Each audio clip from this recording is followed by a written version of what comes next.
E aí, arquiteto, você já viu pelas redes sociais postagens sobre a NR1? Você sabe do que se trata? Eu também não. Então vamos agora descobrir um pouco mais sobre esse assunto. E aí, Ingrid, o que é a NR1? Bom, a NR1 é uma norma regulamentadora que já existe, mas teve uma mudança muito importante no ano passado relacionada à saúde mental. Então, as empresas estão precisando, todas as empresas estão precisando passar por uma avaliação. A partir de maio de 2026, essa norma será executada. As empresas precisam se adaptar a essa nova realidade, que é o diagnóstico feito através de implementadores de NR1 para entender como anda a saúde mental de seus colaboradores. Isso acontece diante de um cenário brasileiro que houve um afastamento gigantesco de pessoas por causa da saúde mental. Então, a gente está tendo essa mudança de cenário, né? Um ambiente que a gente vive corporativo, essa performance que é muito cobrada, mas ela também precisa ser compreendida de como essa performance está sendo cobrada, está sendo administrada dentro das empresas, para que a gente não tenha mais colaboradores doentes e empresas perdendo talentos, né? A gente está vendo a geração Z aí, principalmente, vindo com uma preocupação muito grande em saúde mental, em busca de propósito. Esse conflito geracional também tem sido abordado por muitos estudantes da área, porque isso, pela primeira vez, a gente está vendo 3 gerações trabalhando ao mesmo tempo no cenário do trabalho, e a NR1 vem para mudar essa questão. Então, todos os escritórios de arquitetura, engenharia, enfim, empresas de variados portes, elas vão precisar se adequar a essa norma, essa nova regra, né, do Ministério do Trabalho que fala sobre saúde mental. A gente percebe que muitas vezes algumas empresas de portes diferentes trazem valores pendurados na parede, escritos na parede, relacionados a uma boa convivência, valorização do ser humano, e na prática isso não acontece. Na prática, nós vemos comunicação violenta, assédio moral, e tudo isso gera problemas de saúde mental. Bem, em termos práticos, o que essas empresas precisam fazer?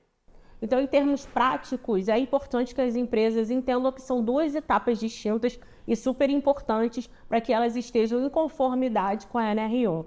A primeira é apresentar esse diagnóstico, fazer um mapeamento das áreas que essa empresa possui, identificar quais são os ambientes de risco, de adoecimento psicossocial para esses colaboradores. E a segunda parte é um programa de longo prazo, né? Prevenir para que as pessoas não fiquem doentes, não se afastem, identificar aquilo que está causando problemas. E isso tem muito a ver com cultura organizacional. Como a Sônia disse muito bem, às vezes a gente encontra algumas empresas que têm um manifesto lindíssimo escrito na parede, com cultura, valores, missão, mas está muito distante da prática. Então, mapear como está o clima organizacional, dessa cultura organizacional, é muito importante para que a gente não perca talentos, para que a gente não perca pessoas ficando doentes e se afastando por causa de saúde mental danificada.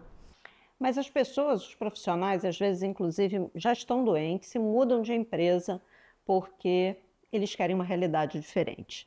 Quando ele chega, por exemplo, na empresa de alguém, ele chegou lá, novo na empresa, a norma prevê que essa pessoa passe por alguma avaliação para saber se ela já chegou doente?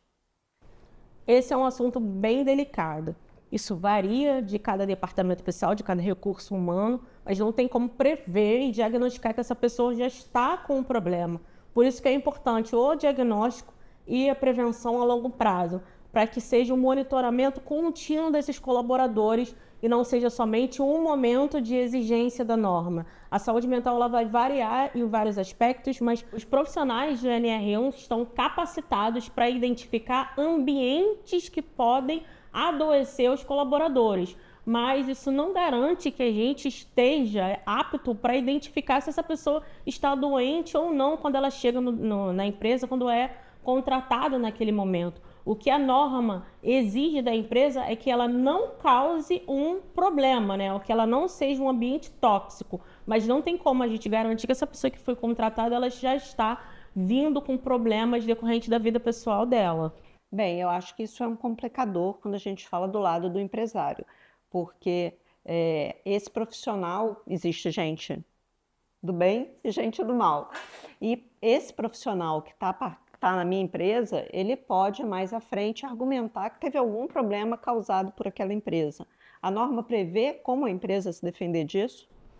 Ainda não tem algo claro sobre isso, mas como eu falei, o que é muito importante é que esse colaborador ele seja monitorado, ele passe a responder os diagnósticos e participe das atuações de prevenção que essa empresa vai fazer. Por isso que é muito importante que seja a longo prazo e não seja só temporário por causa da exigência da norma, para que a gente possa identificar quais são esses colaboradores que podem já estar apresentando algum tipo de problema com saúde mental. Como a questão da saúde mental é algo intangível, não é um braço quebrado, uma perna quebrada, é mais difícil de ser identificado. Inclusive, relacionar uma determinada consequência em termos de saúde mental com algo que está acontecendo dentro da empresa. Porque a vida do funcionário vai além da empresa. Existem diversas outras relações que ele estabelece e que essas relações podem ser tóxicas e fazer com que ele adoeça.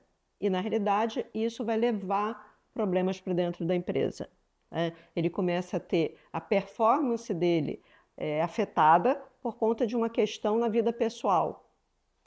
Esse tema é realmente muito complexo. Eu acho bem difícil a gente conseguir, nesse momento, abraçar tudo isso. Sim, a gente tem um longo caminho a percorrer em relação ao NR1.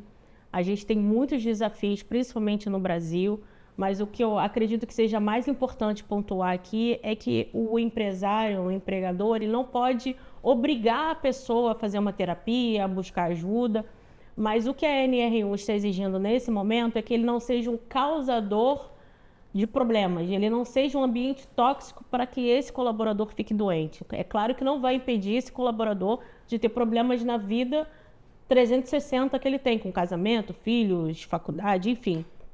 Mas que no ambiente de trabalho não seja somatizado mais um problema que causa ansiedade, depressão ou qualquer outro problema psicossomático.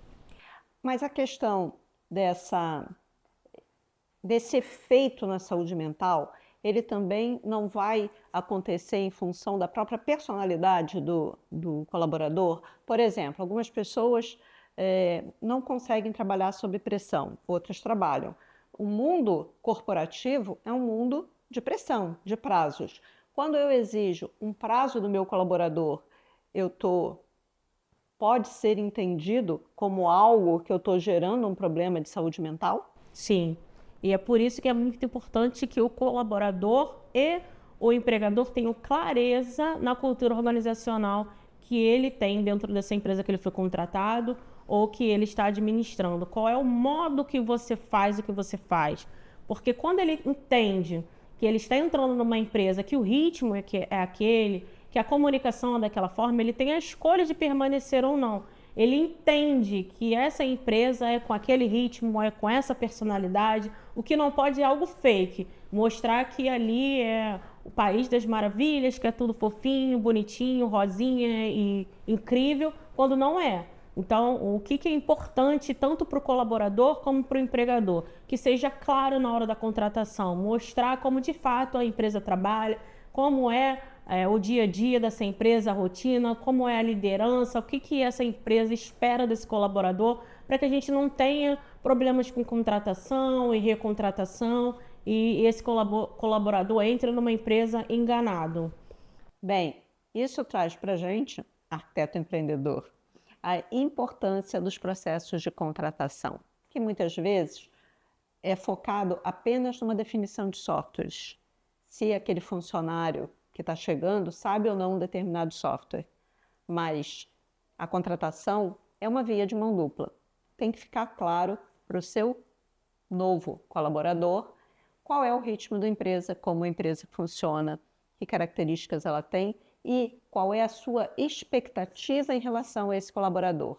E essa expectativa vai muito além do simples uso de software. Siga o arquiteto empreendedor. siga Fields _Neurobranding.